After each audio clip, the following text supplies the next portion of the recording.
What is the parallelogram law for the sum of vectors?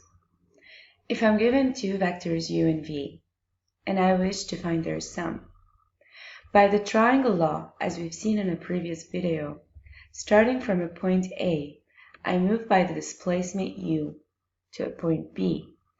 Then from point B, I move by the displacement v to a point C. U plus v would then be the vector AC, which is the displacement from point A to point C. Now, if I move vector v in a way that its origin would be at point A, I notice that point C can still be obtained by completing the parallelogram with AC at the diagonal. That, in fact, is the parallelogram law. Now, naming D as the extremity of vector v, I then have vector AD plus vector AB equals to vector AC.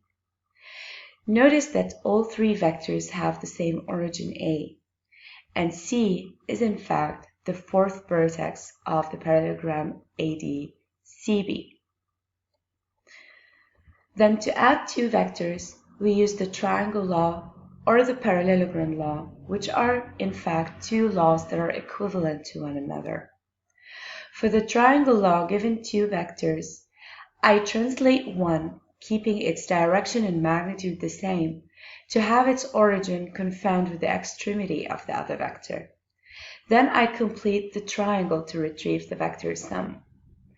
As for the parallelogram law, given two vectors, I translate one to have its origin confound with the origin of the other vector. Then I complete the parallelogram to retrieve the vector sum. Notice that in both cases I end up with the same vector sum, as the resultant vectors have the same magnitude and the same direction. And that is because opposite sides of a parallelogram consist of equal vectors. And that is what makes the triangle law and the parallelogram law equivalent.